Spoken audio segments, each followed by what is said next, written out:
Welcome बच्चों। हमारा चल रहा था सिमिलैरिटी और हम पहुंच चुके थे एक्सरसाइज 1.4 पे, जिसमें हमारे पास क्वेश्चन नंबर 6 है और क्वेश्चन 7 है। तो चलो देखते हैं इसको। यहाँ पर हम हेडिंग डाल देते हैं हमेशा की तरह कि ये हमारा आंसर सेक्शन है, ठीक है। अब क्वेश्चन नंबर 6 देखते हैं। देखो क्या कहा उन्होंने, triangle ABC and triangle DEF are equilateral triangle.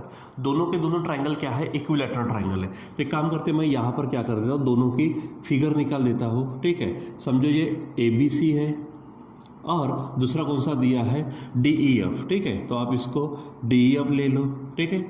ये आपके पास है DEF और दोनों के दोनों क्या है, इक्विलैटरल ट्रायंगल। तो इसकी भी तीनों साइड सेम होंगी, इसकी भी तीनों साइड सेम होगी, ठीक है। दूसरी बात, इसका भी हर एंगल 60 का होगा, ठीक है, और उसका भी हर एंगल क्या होता है, 60 का होता है, ठीक है।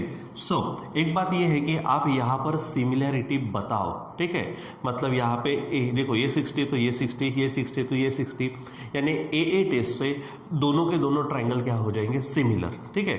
दूसरी बात, अब मैं इसको क्या कर देता हूँ, यहाँ से हटा देता हूँ, क्योंकि जब कभी भी आपको दो ट्रायंगल सिमिलर इक्विलैटरल दिए तो समझ ही जाओ कि वो दोनों के दोनों क्या रहने ही वाले हैं, सिमिलर रहने वाले, ठीक है।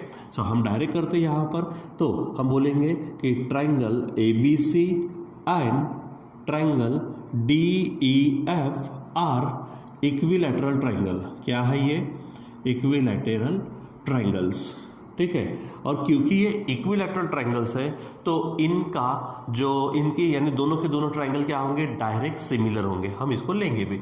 अब थोड़ा और क्या दिया है देख लेते हैं। देखो क्या दिया है, area of triangle ABC is to area of triangle DEF is equal to 1:2 दिया। मतलब जब मैं इसका रेशो लूँ तो वहाँ पे 1/2 लूँ, ठीक है।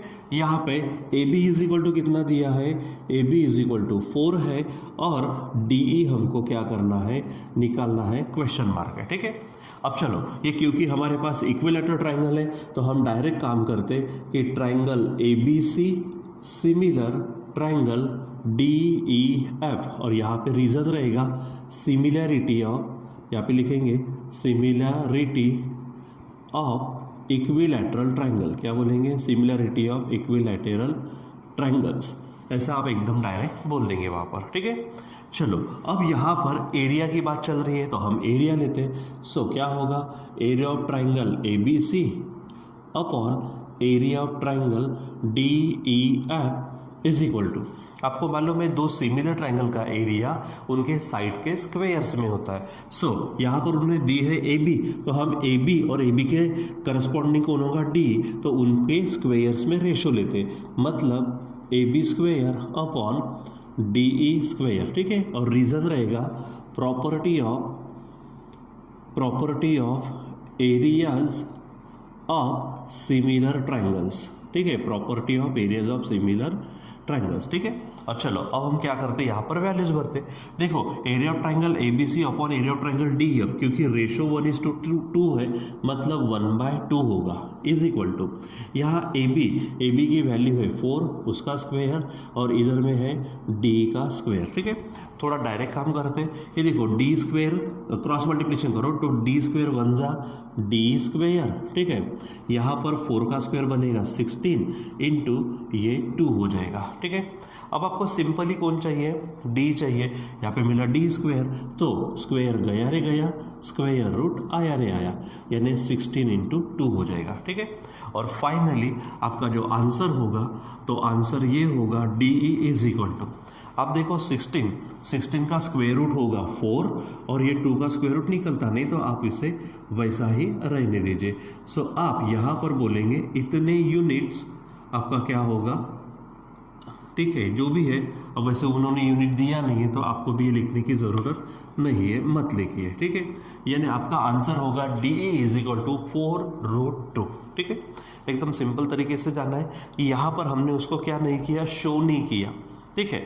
अच्छा, कभी कभी डिपेंड भी करता है कि हमारा, जैसे अभी ये 2 मार्क के लिए है, अगर यही चीज़ अगर 3 मार्क के लिए अगर आ जाती है, थोड़ा एग्जाम पॉइंट ऑफ व्यू देखते तो फिर हमको यहाँ पे सॉल्व करना भी पड़ेगा। और एकदम सिंपल है, दोनों ट्रायंगल इक्विलैटरल ट्रायंगल होंगे, उसके बाद दोनों को ईच यानी उसका ईच एंगल 60 रहता है, तो ए टेस्ट से दोनों ट्रायंगल सिमिलर हो जाएंगे। नहीं तो फिर सिंपल लाइन लिखना है, सिमिलैरिटी ऑफ इक्विलैटरल ट्रायंगल्स। ठीक है, सो ये आपको ध्यान में रखना है। चलो अब हमारे पास है क्वेश्चन नंबर 7। तो क्वेश्चन 7 में हमें क्या दिया है, डायग्राम दी है। तो सबसे पहले डायग्राम निकाल देते हैं। चलिए, ये हमारे पास क्या है, ये डायग्राम है। ठीक है, तो इस तरह से हमें डायग्राम दी है। यहाँ पर नाम है ट्रायंगल का DEF और बीच में नाम है PQ। ठीक है, चलो अब देखो क्या कहा है उन्होंने, in figure PQ parallel DE। देखो ये जो PQ दिया है, ये PQ D को पैरेलल है। मेन ट्रायंगल कौन सा है हमारा, DEF। तो हम यहाँ पे लिखेंगे from figure in triangle DEF, बोलते जाओ PQ पैरेलल DE। अब कभी कभी क्या होता है कि जब हमको पैरेलल दिया जाता तो हमें बहुत सारे फायदे होते हैं। एक फ़ायदा ये भी होता जो हमने स्टार्टिंग में देखा कि ट्रायंगल में अगर आपको पैरेलल लाइन, पैरेलल सेगमेंट अगर दिखता है किसी साइड को, तो हम वहाँ पे BPT यानी बेसिक प्रोपोर्शनलिटी थ्योरम लगाते हैं। यानी वहाँ पे क्या होता, फिर इधर के टुकड़ों का रेशो इधर, इधर के टुकड़ों का रेशो इधर, ये हो गया काम। लेकिन जब बात करते हैं यहाँ पर एरिया ऑफ ट्रायंगल है, साइड है, इसका मतलब ये है कि सिंपल BPT में एरिया नहीं मिलता हमको। ठीक है, सो हम यहाँ पर जंप करेंगे दूसरी चीज़ पर, और वो है ट्रायंगल्स की सिमिलैरिटी पर। ठीक है, सो यहाँ पर देखो PQF, तो PQF ये ट्रायंगल दिख रहा है। अच्छा, ये जो है DEQP, ये हमारा ट्रायंगल नहीं है, वो क्वाड्रिलैटरल है, तो उसको हम नहीं लेंगे। यानी क्या लेंगे फिर हम, PQF और इधर में DEF। ठीक है, 2 ट्रायंगल नजर आते हैं। देखो बड़ा ट्रायंगल DEF, PQF छोटा वाला। ठीक है, सो वहाँ लेते हम इन ट्रायंगल्स कौन सा, DEF एंड ट्रायंगल होगा हमारा PQF। ठीक है, अब इसमें हम क्या करते हैं, इसको सिमिलर बताने की कोशिश करते हैं। तो ये एंगल और ये एंगल आपको मालूम है, ये करस्पॉन्डिंग एंगल है, और लाइन क्योंकि पैरेलल है तो हमारे करस्पॉन्डिंग एंगल कॉन्ग्रुएंट होते हैं। तो हम लिखते हैं यहाँ पर एंगल DEF, क्या बोलेंगे हम, DEF कॉन्ग्रुएंट एंगल PQF, यहाँ पर होगा PQF। रीजन रहेगा करस्पॉन्डिंग एंगल्स, क्या बोलेंगे यहाँ पे हम, करस्पॉन्डिंग एंगल्स। ठीक है, दूसरी बात, आप यहाँ पे भी करस्पॉन्डिंग ले सकते हो, लेकिन मैं आपको सजेशन दूंगा कि आप थोड़ा नया लो, ये वाला क्रॉस। अब बोलेंगे क्या चीज़ है, DFE PFQ, ये हमारा कॉमन एंगल है। ठीक है, यानी क्या होगा, angle DFE congruent angle PFQ।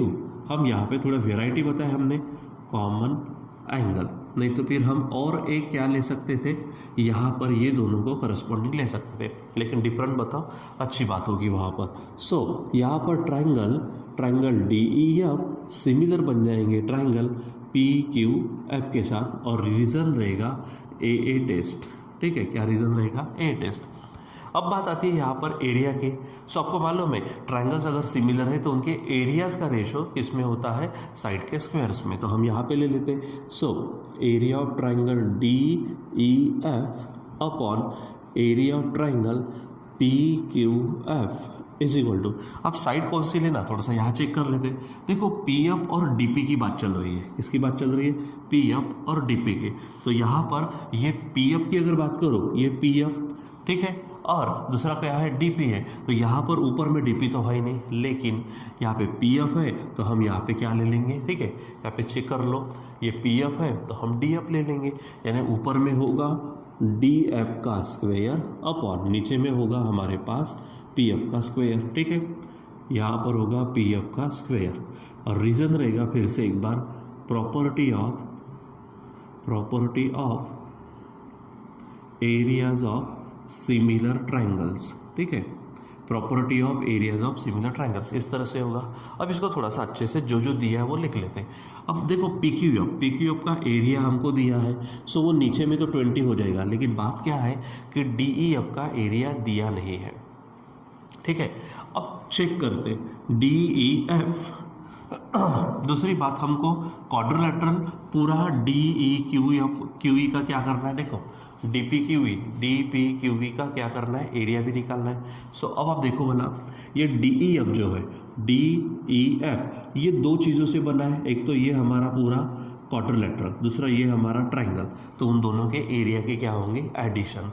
यानी यहाँ पर लिख लेते हैं। सो क्या हो जाएगा, एरिया ऑफ, देखो डी ई एफ किससे बना है, area of quadrilateral D P Q E plus यहाँ पे ये ट्राइंगल, तो एरिया ऑफ ट्राइंगल कौन सा हो जाएगा हमारे पास में, पी क्यू एफ, ठीक है, अपॉन नीचे में area of triangle P Q F तो है ही, इज इक्वल टू, अब यहाँ पे डी एफ और पी एफ की बात आते हैं तो पहले इसको कंबाइन कर लेते हैं, D F upon P F उसका होल स्क्वायर, ये शब्द डाल देते हैं यहाँ पर।